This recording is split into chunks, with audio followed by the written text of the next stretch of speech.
Hi everyone, and welcome to the IEW Introduction and Conclusion video. This is important because it is your reader's first glance at your work.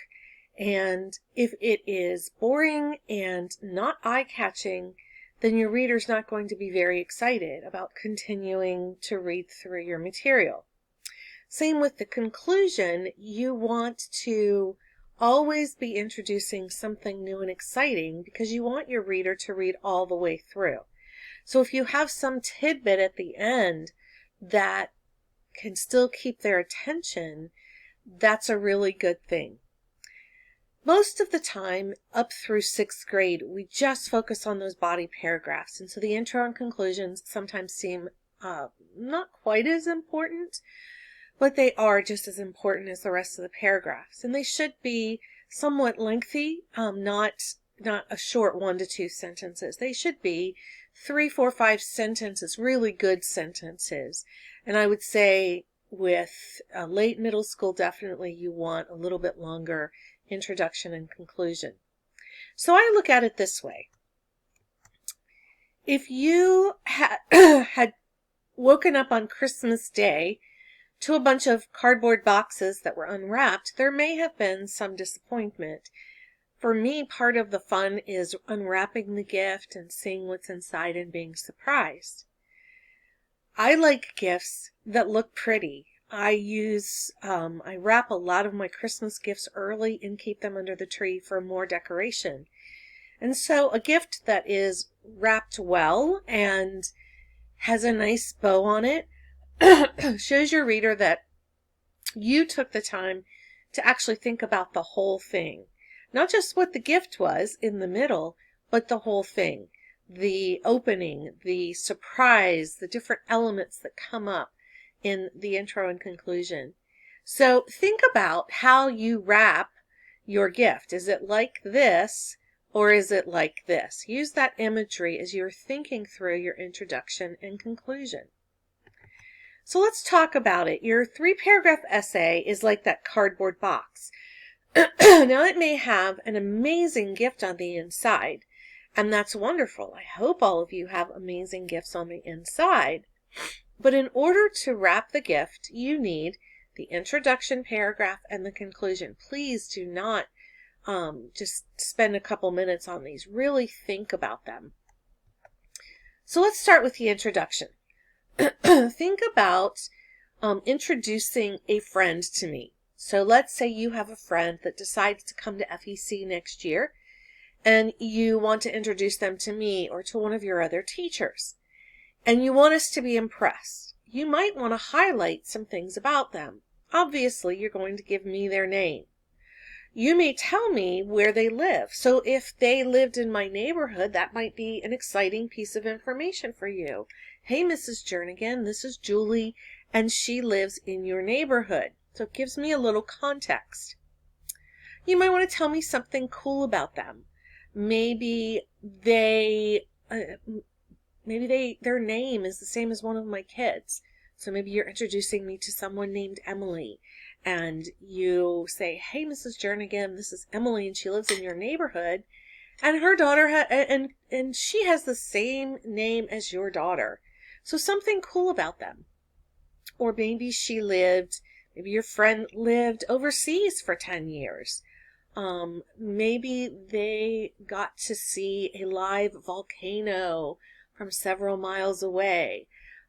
There are lots of cool things that you could maybe tell me about your friend, and you want to do the same thing with your topic.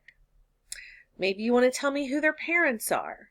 Maybe you want to tell me that they've lived in 10 states and their grandparents live here and they've come back here. Just anything about their family.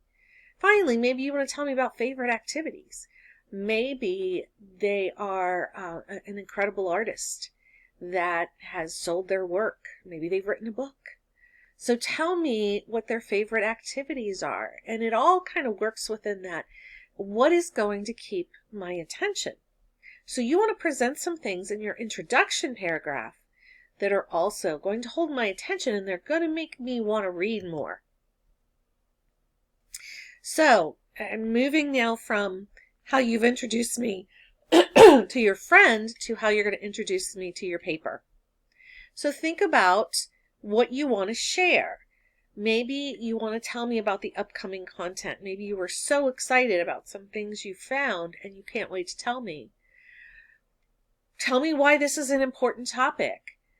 I know some of you that were doing the Civil War had broken down the days of the Gettysburg battles. And so you may want to try to convince me of which day was the most significant. You may want to insert in your introduction some cool facts about your topic, just like you had cool facts about your friend. Tell me some cool facts. And my topic, one of the cool facts that I use is how many people died. Now, that does not sound terribly fun, but it is an interesting fact, especially as we monitor the death rates for COVID, and that's kind of what I'm doing with my topic. You may also want to tell me about significant people. So if you're talking about the battles, introduce some people into that, and hopefully that was a natural part of what you were doing anyway. Other fun facts, it's always pretty easy to just Google fun facts about Harriet Tubman, fun facts about the Gettysburg battles. And it seems like a morbid thing to talk about, but one of the things around the Gettysburg battle is, why did they end up in Gettysburg? And there's a myth or old-time story that they were going there to shop for shoes. That's a fun fact. And I don't know if that's ever been substantiated, but it is a fun fact. And then finally, the last thing that you're probably going to do is share your topics to be covered. Now, that doesn't have to be the last. It could be earlier on. So it just depends on how you're transitioning through. All right, let me give you a sample of mine. And remember, my topic is the Spanish flu. And in my introduction paragraph, I want to introduce things that are going to pull you into reading it. Sorry, I'm trying to drink some hot tea to get rid of some of this yucky sinus stuff. So I'm going to give you my overall. This is what my paper is about. The Spanish flu, which occurred in 1918, ended up being the first pandemic of the 20th century. That's just my topic sentence. But then I start giving you some of the reasons why I'm writing this. It's important because I want to compare it eventually with COVID. Here's where I throw in a couple of sentences of fun facts. 50 million deaths. So yes, that is 50 with 6 zeros deaths in 2 years. Already, if you have any knowledge of COVID, you can pretty much rest assured that we have not had nearly that amount of deaths. Then I wanted to incorporate some famous people. I want to pull my reader in. So here's famous people that had the Spanish flu. Walt Disney, Roosevelt, and Woodrow Wilson, who was the president at the time. And so we know that our president, President Trump, also had the COVID virus, but Woodrow Wilson had the Spanish flu.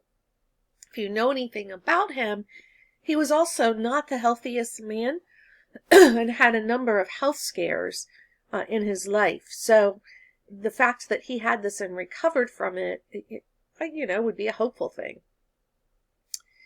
Another interesting piece of information that I'm not sure that I throw in, maybe I do in my paper, is that 500 million were infected before they declared herd immunity. I don't know what the current COVID statistics are to be able to compare that, but 500 million were infected in the 2 years that the Spanish flu was wreaking havoc. Now here is where I make my shift. and I introduce you to all my topics. I tell you the origins of the flu, or the causes of the flu, and the impact and effects of the Spanish flu.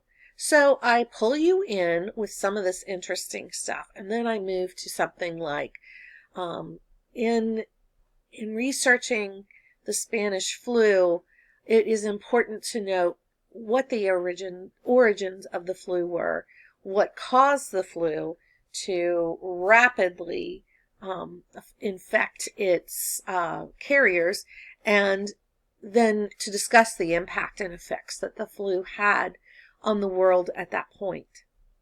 So that's how I would then transition into my body paragraphs. So one of the things, I will post this PowerPoint as just the PowerPoint without my voice behind it, so that you can actually scroll through the slides and see if you can mimic your intro and conclusion in the same way. Okay, so now that we've talked about the introduction a little bit, let's move to the conclusion.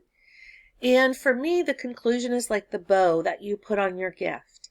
And I always look for the brightest, the shiniest bows, and I like to do the curly ribbons. I get irritated when the bows are all smushed up from having been in a box all year. So look for some new information and some things that could entice your reader all the way to the very end. Now, the first thing you want to do in your conclusion is to restate your topics and even pick the most important that you think is the most important topic. If you are one of the people that is doing one of the days of the battles of Gettysburg, then maybe you want to try to convince me of which battle day was most important. If you were doing several people that were significant in the Underground Railroad, maybe highlight just on one and how they were the trendsetter for the Underground Railroad. So make sure you restate all of your topics and give me some indication of what is most important from your perspective. Next, you may want to save a couple of interesting facts to include just in your conclusion. So here would be where you would want to give me some more facts. Here, maybe I could incorporate something like how long the flu actually affected the world. Was it well into the 1920s? Did small businesses make a quick recovery or a slow recovery? So I may want to put something like that in. Tell me the most interesting thing you learned. That could be in your conclusion, and this is the only place where I would see you using first person.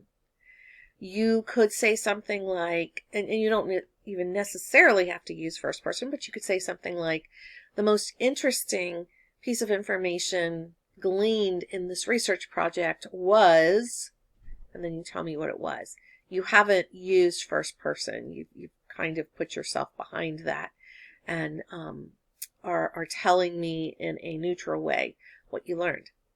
You want to make sure that you give me a summary of the topics and maybe a summary of the overall information. So like I've mentioned, there were 50 million deaths. And so I may say that again someplace in my conclusion. In a pandemic that caused 50 million deaths, we would hope that we would never see that kind of death and illness again. But every day, we are faced with germs and bacteria and viruses. And then finally, the conclusion of perhaps how you've changed or what you've learned. And that could come along with the most interesting facts that you learned. Perhaps that leads into it. Now you notice that the conclusion is probably a little bit smaller than my introduction was. It doesn't have to be that way. I just only put 4 topics. So let's talk about a couple of things with the conclusion in my paper. And this is maybe what I would include in mine. Again, your topic scented Spanish flu 1918 world pandemic. I mentioned that I'd probably restate the 50 million deaths over 2 years, so that's what is first. Lessons learned. Was I able to find any significant worldwide scientific learning about this topic that has carried through over the last 100 years? Then here's where I reiterate my topics. The origins, sorry, I said that wrong. The origins, the causes, the impact, the effects. And here's where, remember I said to save some of that interesting information for the end. So one of the interesting facts that I found was that Frederick Trump, Donald Trump's grandfather, suffered through the Spanish flu, and I believe died from it. I'd have to check on that before I wrote my paper. Then if you watch The Greatest Showman, if you remember the little general who rode the horse, the little dwarf, he, not him, but someone that replaced him, he was called General Dot, and he was also a performer with The Greatest Showman, or with P.T. Barnum. And so if you have that context of The Greatest Showman and remembering that, he was also one of the victims of the Spanish flu. And there were obviously many other famous people and not very famous people. And then I would want to draw some conclusions. So this was dangerous. It lacked the scientific know-how to be able to defeat the flu. I could include what they've determined the virus to be, which is the H1N1, and that has showed up many more times since, but we now know how to defeat it. So this would be my outline for my conclusion.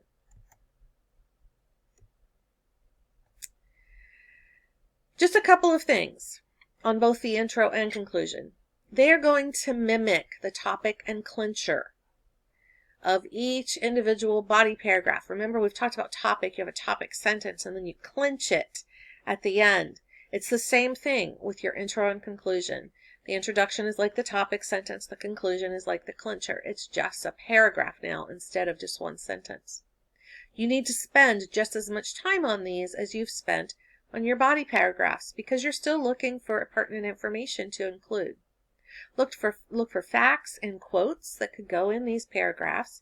And I haven't talked much about the quotes that you could use, but that is always something that pulls me in. What has someone else commented on about this disease? Make these paragraphs rich with content.